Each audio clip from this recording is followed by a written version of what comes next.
राधे, हर हर महादेव, जय सिया राम। आप सभी प्रिय दर्शकों का स्वागत हमारे YouTube चैनल सितारे आपके नौ। जो भी दर्शक हमें देख पा रहे हैं, अगर आप अपने जन्म कुंडली का संपूर्ण विश्लेषण करवाना चाहते हैं, ज्योतिष सीखना चाहते हैं, अपने जन्म कुंडली का वीडियो बनवा करके अपलोड करवाना चाहते हैं, तो दिए गए नंबर पर आप हमसे संपर्क कर सकते हैं। प्रिय दर्शकों, आज आपको बताने जा रहा हूं 29 मार्च 2025 को ऐसा ग्रहों का खेल शुरू होने जा रहा है। 6 ग्रह एक राशि में गोचर करने वाले। दर्शकों, आपको अगर बताएं तो जो राशि है यह ग्रहों के लिए एक घर की तरह कार्य करती है।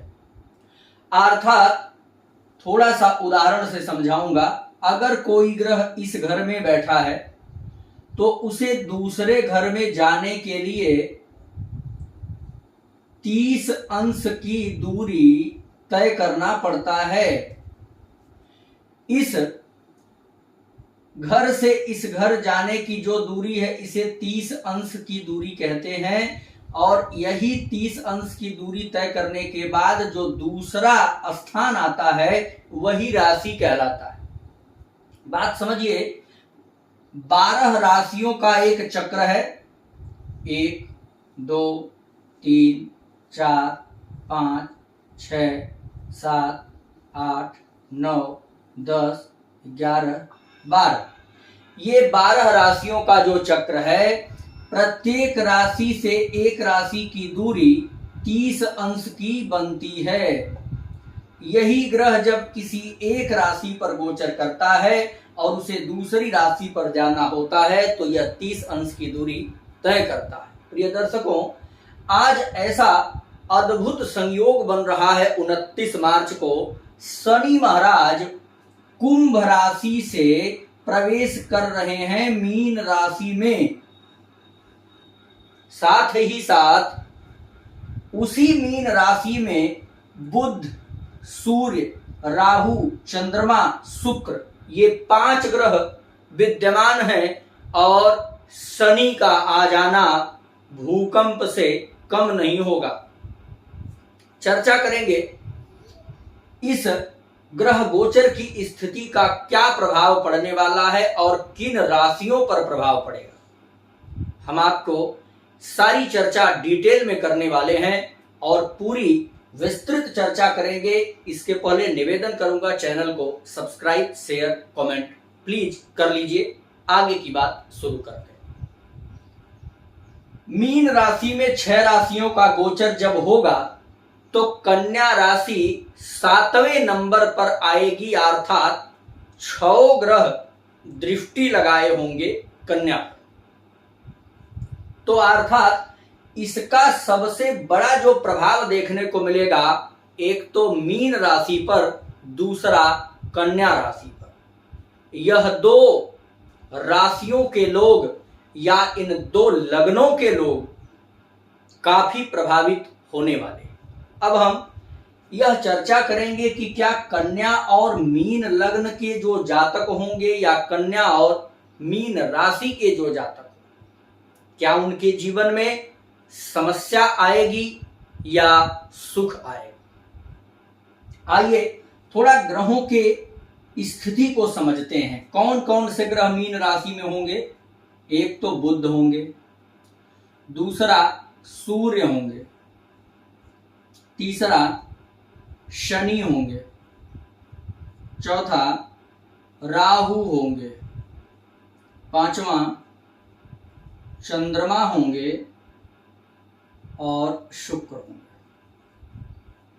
1 2 3 4 5 6, ये 6 ग्रह मीन राशि में गोचर करेंगे। प्रिय दर्शकों, इसमें अब विचार करेंगे कि कितने शुभ ग्रह हैं और कितने पाप ग्रह। तो आइए, एक तो राहु हो जाएगा, शनि हो जाएगा, सूर्य हो जाएगा, ये हमारे 3 पाप ग्रह हो जाएंगे। वहीं बुध, चंद्रमा और शुक्र, ये तीन शुभ।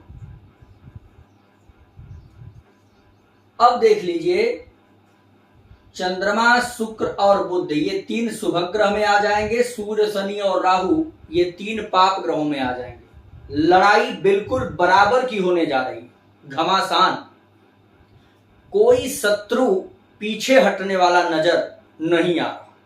आप जरा यहां व्यवहारिक तरीके से समझिए, किसी से आपका युद्ध हो रहा हो, अगर कोई एक पक्ष कमजोर हो तो कुछ दिन या कुछ घंटों में लड़ाई सुलझ जाती है, समाप्त हो जाती है।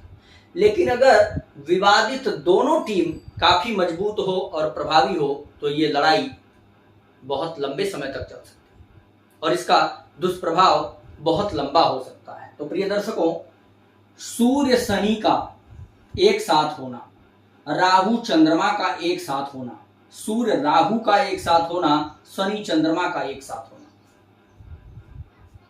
मीन राशि के लिए बहुत बुरी स्थिति और कन्या राशि के लिए बहुत बुरी स्थिति बना सकता है। जातक अब ध्यान से सुने, जिनकी मीन राशि है 29 और 30 की रात्रि में यह परिवर्तन या 29 से लेकर के 30 के बीच घटना होने की विशेष संभावनाएं बन रही है। प्रिय दर्शकों, मीन राशि के हैं तो पहला ध्यान रखिए, आर्थिक नुकसान बड़े लेवल का हो सकता है, शारीरिक दुर्घटना हो सकती है। वहीं उस बीच कहीं जलाशय या नदी में स्नान करने मत जाइएगा। माता के स्वास्थ्य में विशेष समस्या मीन राशि वालों को देखने में मिल सकती है। वहीं पिता के स्वास्थ्य में तकलीफ या माता पिता से आपसी मतभेद का कारण इस रात्रि में बन सकता है। वहीं मीन राशि के लिए अगर बताऊं, अगर आप प्रवक्ता हैं, वाणी से रिलेटेड काम कर सकते हैं, एडवोकेट हैं, या फिर आप एस्ट्रोलॉजर हैं, या आप कोई भी वाणी से रिलेटेड काम कर सकते हैं, कंसल्टेंसी वाला काम कर सकते हो या करते हो, तो यह रात्रि संभल के रहिएगा या यह 2 दिन संभल के रहिएगा। आपसे कोई गलत वर्ड निकल सकता है, मान अपमान भी सहना पड़ सकता है। कोर्ट केस मुकदमा इत्यादि चल रहा है, यह 2 दिन काफी सतर्क करने वाला। आप कहेंगे क्या 2 दिन बाद स्थिति सुधर जाएगी? स्थिति तो नहीं सुधरेगी, लेकिन चंद्रमा यहां से बाहर हो जाएंगे, चंद्रमा यहां से परिवर्तन कर लेंगे, तो बहुत बुरी स्थिति नहीं बनने वाली। यानी मन तो कम से कम ठीक होगा, लेकिन जब तक चंद्रमा यहां होंगे तब तक तो स्थिति काफी गड़बड़ रहने वाली है। और वह पहला दिन होगा 2025 का जब एक राशि में 6 ग्रह गोचर करेंगे।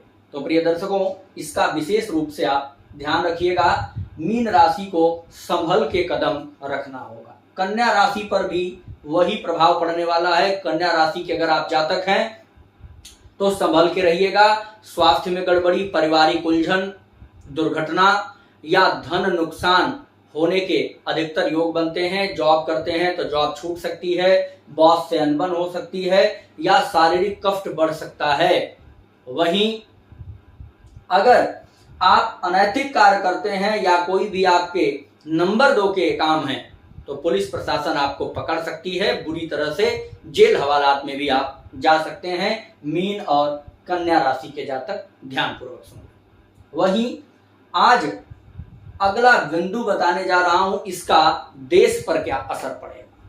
मीन राशि जो है वो जल तत्व की राशि है और कन्या राशि पृथ्वी तत्व की राशि है। आज जल तत्व में इतने ग्रहों का गोचर हो रहा है। इसमें जल तत्व में पीड़ित कौन हो जाएगा? सूर्य पीड़ित होंगे। जब जल तत्व में सूर्य पीड़ित होंगे तो पहला कारण हो गया, शनि के साथ आ जाएंगे तो और पीड़ित हो जाएंगे, राहु ने संगति किया तो और पीड़ित हो जाएंगे, और शुक्र से भी सूर्य की शत्रुता है तो और पीड़ित हुए। जब सूर्य पीड़ित हुए तो देश के सरकारी कानून पर बुरा प्रभाव पड़ेगा। अधिकारियों के उलटफेर होने की संभावना, प्रशासनिक नियम कानून में भारी बदलाव आने के योग, वहीं देश विदेश के कुछ गुप्त नीतियों में परिवर्तन देखने को मिलेंगे, कुछ रणनीति बन सकती है। साथ ही साथ इस ग्रहों के गोचर में दूसरा ग्रह जो पीड़ित हो रहा है वो चंद्रमा पीड़ित हो रहा है। चंद्रमा राहु से पीड़ित, शनि से पीड़ित, सूर्य से पीड़ित होने जा रहा है, वहीं बुध से भी पीड़ित होगा। चंद्रमा भी बुरी तरह से प्रभावित होगा। चंद्रमा मन का कारक है, चंद्रमा स्मरण शक्ति का कारक है। तो इस बीच ध्यान रखिएगा, आपके जीवन में देश से संबंधित, क्योंकि देश हमारी भारत माता है, चंद्रमा मां का कारक है। अगर देश के हित में बात करें तो इस देश पर काफी संकट आ सकता है, चाहे वो किसी महामारी से संबंधित हो, चाहे वो किसी आक्रमण से संबंधित हो, चाहे वो खुद के किसी गलती के कारण नुकसान झेलना पड़ जाए। तो प्रिय दर्शकों, आपसी मतभेद होने के भी बड़े चांसेज हैं। दो कैटेगरी के लोग आपस में विवाद कर जाएं, धर्म को लेकर के लड़ाई शुरू हो जाए, या धर्म को दबाने की कोशिश की जाए जिसके बचाव के लिए लड़ाई करना पड़ जाए। इस प्रकार के भी योग बन सकते हैं। साथ ही साथ देश के अर्थव्यवस्था पर भी इसका विशेष प्रभाव देखने को मिल सकता है। प्रिय दर्शकों, यहां देखिए, जन्म कुंडली की जो मीन राशि है वह काल पुरुष के 12वें भाव को प्रदर्शित करता है। 12वां भाव व्यय भाव, अर्थात देश का व्यय बढ़ने वाला है, खर्च बढ़ने वाला। तो इस प्रकार से देश में कुछ नए बदलाव, नए नियम देखने को मिलेंगे। साथ ही साथ सूर्य अगर आपके जीवन पर देखें तो आत्म का कारक है, आत्मा का कारक है, आत्मबल का कारक है। चंद्रमा मन का कारक है, शुक्र आपके भोग विलासिता का कारक है, राहु वहीं पर भ्रम का कारक है, वहीं बुध वाणी का कारक है। इतनी उलझन की जिंदगी बन जाएगी। भोग विलासिता, गाड़ी जमीन मकान में जाएं, उसमें भी भ्रम, पिता के स्वास्थ्य को लेकर के भ्रम, पिता से रिलेशन में भ्रम, माता की बातों को लेकर के भ्रम, हर प्रकार से यह समय बहुत जटिल रहने वाला है। अब मैं आपको बता सकता हूं, अगर नुकसान की बात करूं तो अनेकों नुकसान है। 29 और 30 ये 2 दिन तो काफी खतरनाक रहने वाले हैं। इस 2 दिनों में बहुत संभल के रहने की जरूरत है। खास करके काम धाम कम करिए, बाहर कम निकलिए। मेरी आप सबसे यही प्रार्थना है, जो भी हमारे दर्शक हैं वो इस बात को विशेष रूप से ध्यान में रखते हुए ही कार्य करें तो ज्यादा अच्छा होगा। यह 2 दिन आप संभाल लीजिए, इसके बाद तो पूरे जीवन कार्य करना है। इन 2 दिनों में अगर बहुत आवश्यक हो, घर से बाहर जाना हो, काम करना हो, तो एक उपाय बता सकता हूं, विष्णु सहस्त्र नाम।